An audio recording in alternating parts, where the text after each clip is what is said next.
Horus Rising is not a book about betrayal, not yet. It is a book about warnings ignored, about small choices that open doors no one can close, about a loyal warrior who begins to look the other way. It is the beginning, the exact moment before everything breaks. And so before the chaos, before Istvan, before the fall, there was a moment of glory. The Imperium of mankind marched unstoppably across the stars. Thousands of worlds were being brought to heel, conquered in the name of the Emperor. At the head of that galactic crusade stood Horus, the brightest of the Emperor's sons, his favorite, his right hand, his Warmaster. Horus was not just a general. He was charisma, strategy, a living myth, and his legion, the Luna Wolves, followed him like a god. Wherever he walked, victory followed. The enemy had no future. In the grim darkness of the 31st millennium, the galaxy burned. The Emperor of mankind had unleashed the Great Crusade, a monumental campaign to reunite the scattered worlds of humanity under his iron rule. For 2 centuries, his unstoppable legions of genetically engineered warriors, the mighty Space Marines, marched forward, conquering worlds, annihilating alien threats, and claiming victory after victory in the Emperor's glorious name. They called it a compliance action. In truth, it was extermination. The world had no name, not one that mattered. To the Imperium, it was 6319, a designation in a catalog of conquests, a human world that had chosen to stand apart from the unity of Terra, clinging to its own ancient sovereignty and delusions of empire. That mistake would be its last. The Luna Wolves came from orbit in silence. Drop pods slammed into the dust and ruin of the capital city like falling thunderbolts. Within minutes, the outer defenses had crumbled. Bolter fire cracked across stone battlements. Towers fell. Mortals screamed. The advance was cold, systematic, inevitable. Garviel Loken descended into this storm like a spear thrown by gods. Clad in plate of pale gray and white, marked with the proud sigil of the Luna Wolves. Loken was the 10th Company's captain. His face was that of a man born to command, strong-jawed, stern-eyed, but absent of vanity. He neither sought glory nor shunned it. He simply did what duty demanded. The orders were clear. The false emperor of this world was to be found and brought to judgment. Loken moved through the bloodied palace with a detachment that might have seemed cold to a human eye. But Astartes were not human. Not truly. Their hearts beat slower. Their reflexes were lightning. Their minds, honed for strategy and war, held no space for remorse. The usurper was waiting for him at the top of the marble stairs, sitting in what remained of a shattered throne room. He was old, cloaked in faded finery, eyes hollowed not by cowardice, but by futility. There was no retinue, no final defense. I am the Emperor, the man said. This is my world. And Loken, not cruelly, not triumphantly, drove his sword into the man's chest. The campaign was over. The Luna Wolves were victorious, as always. But this one had been different. The Warmaster had lost one of his own. Pastor Sejanus, captain of the 4th Company, had gone forward under a flag of truce in the early hours of the assault. He had attempted diplomacy, in the tradition of Horus's preference for compliance over annihilation, and the so-called Emperor of 6319 had murdered him. When the news reached Horus, the Warmaster's fury was silent and absolute. Sejanus had been more than a warrior. He had been a friend, perhaps the closest Horus had ever known among his sons. His death was not a strategic loss, but a personal wound. In the hours after the conquest, aboard the flagship Vengeful Spirit, Horus walked the halls without his usual entourage.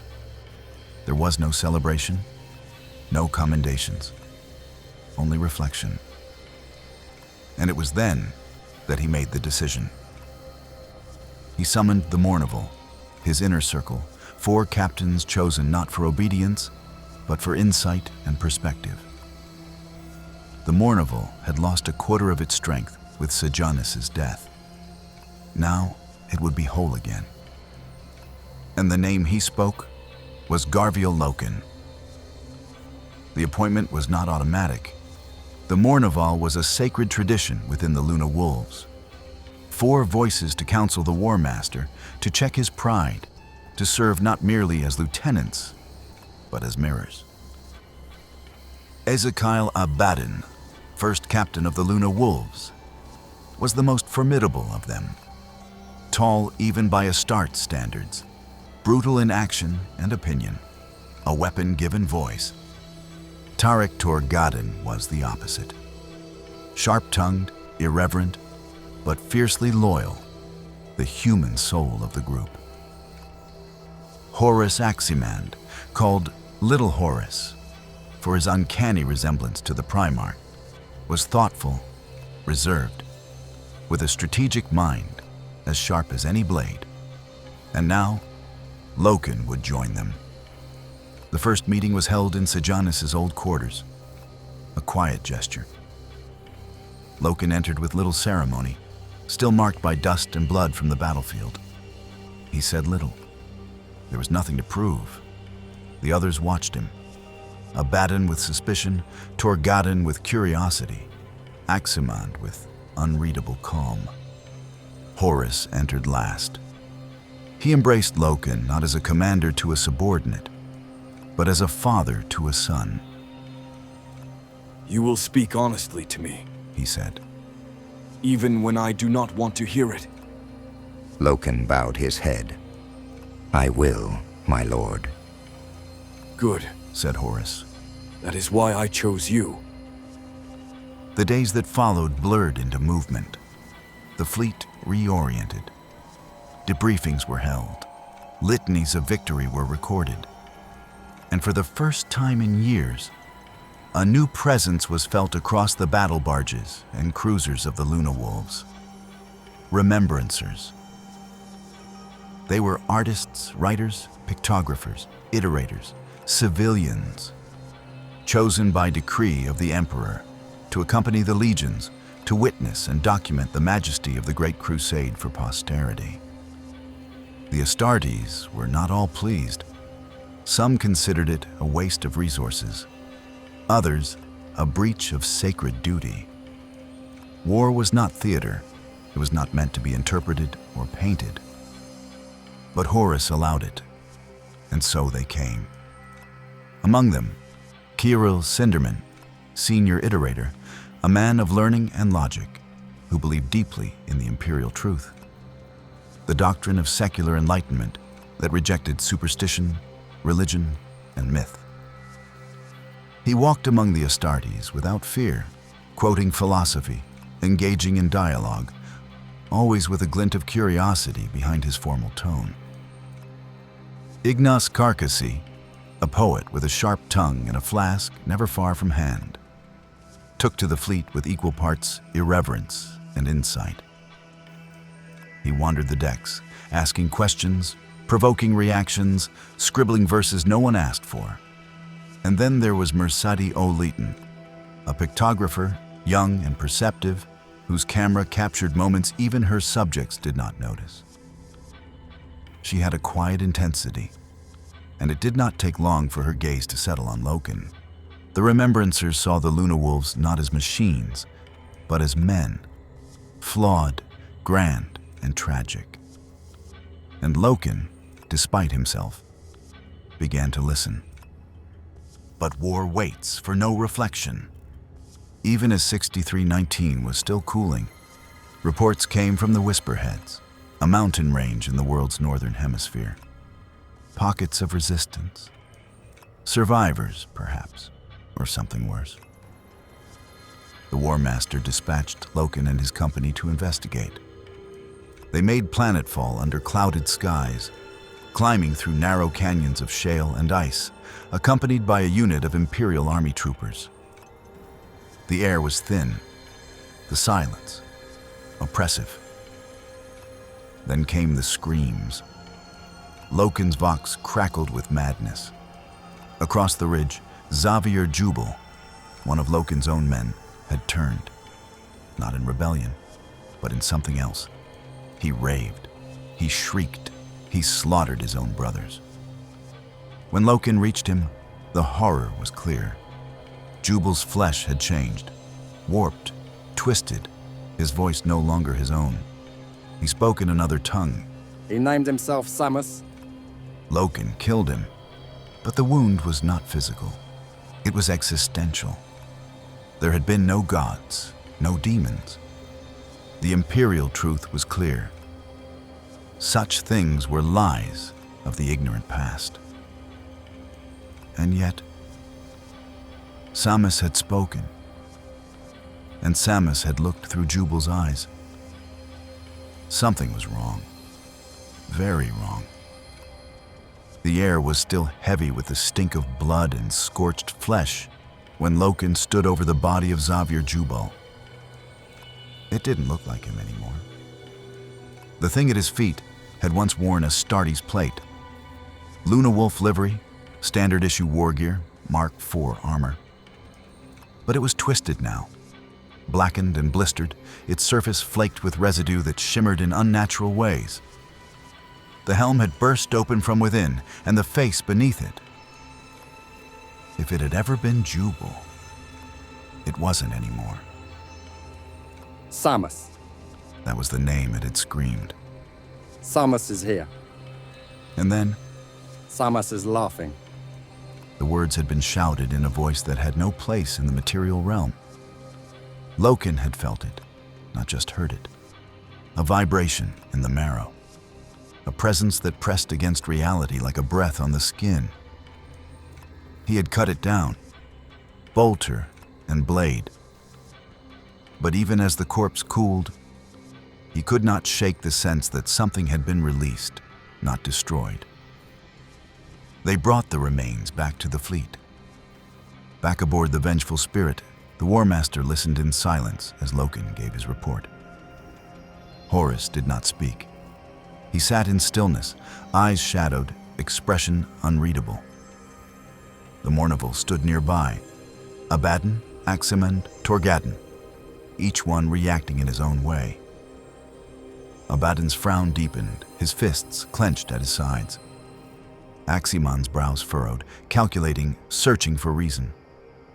Torgadon only shook his head, as if laughing would be better than screaming. What Loken described should have been impossible. Astartes did not fall to madness. There were no gods, no demons. Only ignorance, only weakness, only lies, long since burned away in the fires of imperial truth. And yet, something had spoken through Jubal. Something else. I don't know what it was, Loken admitted at last. but it wore his body like armor. Abaddon turned sharply. You're saying he was possessed? I'm saying what I saw. That was the beginning. Kirill Cinderman requested access to the report. The Iterator, ever calm and precise, had heard fragments of the incident and asked Loken for more. He wanted to understand. Loken hesitated. The Iterator's world was built on secular pillars, reason, logic, the rejection of superstition. To even suggest something irrational had occurred was dangerous. But Cinderman had earned Loken's trust.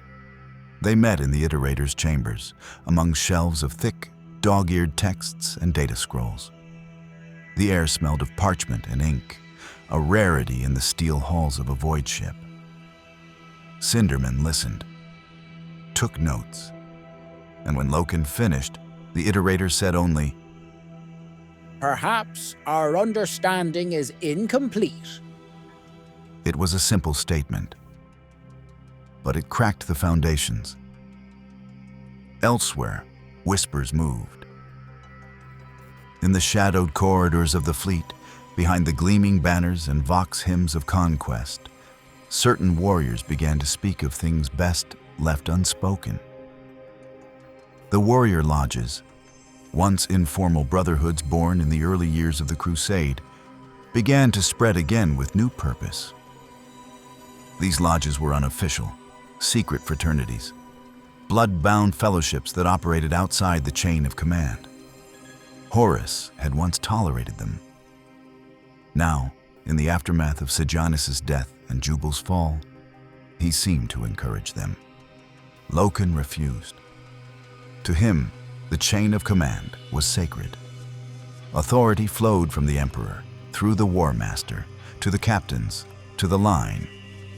The lodges blurred that structure, replaced loyalty with sentiment. He saw danger in them, not just political, but spiritual. But the lodges grew. Abaddon was already a member, Aximan too, and more were joining. Mersudi Olaton found Loken in the galleries one evening, her picked recorder slung over her shoulder. She had seen the toll in his posture, the quiet weight he carried since the mountains. What happened there? She asked softly.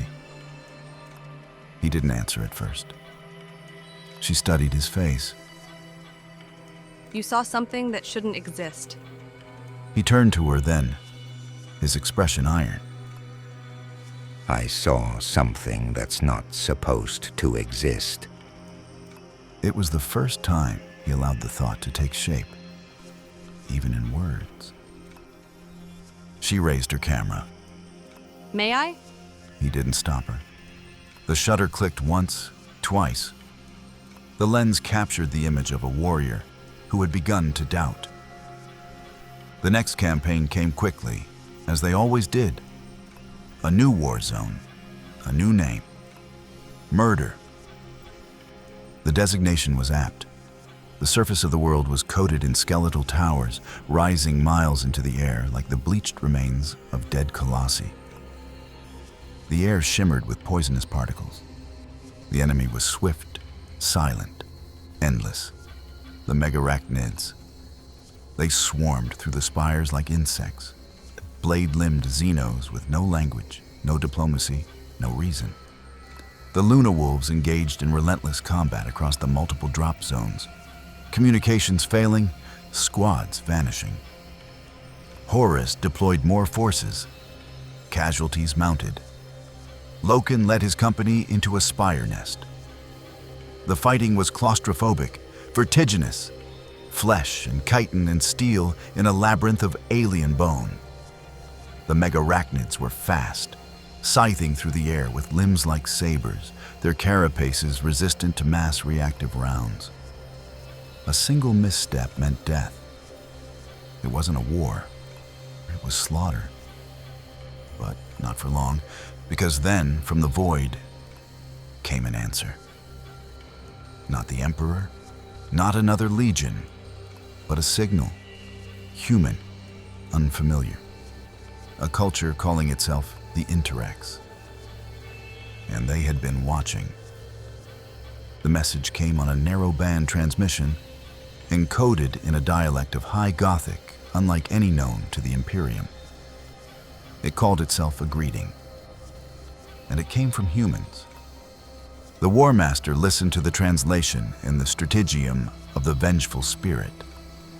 Around him stood his captains, his Mournival, and a handful of iterators. The Vox crackled with static, but the meaning was unmistakable. These humans were part of a culture called the Interex, an ancient civilization that had survived Old Night in isolation, developing along a different path. They claimed to have been monitoring the Imperial incursion on the world of murder. They expressed regret for the bloodshed. They asked to speak. Horus agreed. They did not arrive in warships. Their vessels were elegant, curved, and luminous, built not for intimidation, but for harmony. When they docked, their envoys disembarked with unarmed honor guards. Their armor shimmered like sunlight on glass. Their weapons sang. The Luna Wolves, proud and powerful, watched them in silence. Horus chose a delegation and departed to the Interex capital, Loken among them. The city was a marvel. Crystal structures, living architecture, streets that resonated with music and light. But what struck them most was the balance. There was strength, yes, but it was tempered, guided, as if violence had been mastered rather than exalted. They were received with courtesy, but not reverence. The Interex were cautious. Their questions were pointed. They asked about the Great Crusade, the destruction of alien species, the rejection of gods. They challenged the idea that the Imperium's secular truth was the only truth. They spoke of the Cath, an ancient enemy, not just a species, but a force of corruption that had once nearly destroyed them. They believed that chaos was real, and they feared it. Horus listened. He answered with confidence, speaking of the imperial truth, of enlightenment and unity. He described the purpose of the crusade, the necessity of compliance, the dangers of religious ignorance. But even he, the Warmaster, tread carefully. The Interex were not hostile, but they were wary. They sensed the fire behind the Imperium's words, the fire that consumed. Still, there was hope. For a time, it seemed peace might be possible. The Interex showed them their museums, relics and artifacts from their long history. One such piece was housed in a secure vault. A blade, strange in form, its edges irregular, its presence unsettling, the Anathem. The curators spoke of it as a cursed object, taken from the Cath during ancient wars. It could kill not just the body, but the soul. It was not a weapon. It was a wound given shape. Erebus stood before it longer than the others. His eyes were still, his mouth unreadable. On the eve of departure, things fell apart. The delegation was preparing to return to the vengeful spirit when alarms were raised. An artifact was missing. The Anatham. The Interex accused the Imperials. Their hospitality ended instantly. Honor guards became soldiers. Their music, a warning. The delegation was ushered out under threat of arms. Horus's diplomatic effort, so carefully balanced, shattered like crystal under pressure. Loken was one of the last to board the shuttle. He looked back once at the luminous city, now distant and hostile. He had seen the signs, the shifting gazes, the tightening silence. And yet, the moment still felt like betrayal. But whose? That was the question no one could answer. Aboard the vengeful spirit, Horus raged. Not at the Interex, at himself. He had tried diplomacy. He had offered unity, and it had been rejected. Now there was only war. But Loken could not let it go. The Anathame had been taken, not lost. Taken.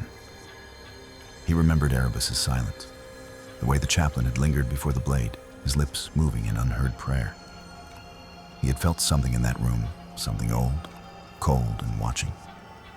He wanted to ask, but he didn't. Instead, he returned to his duties.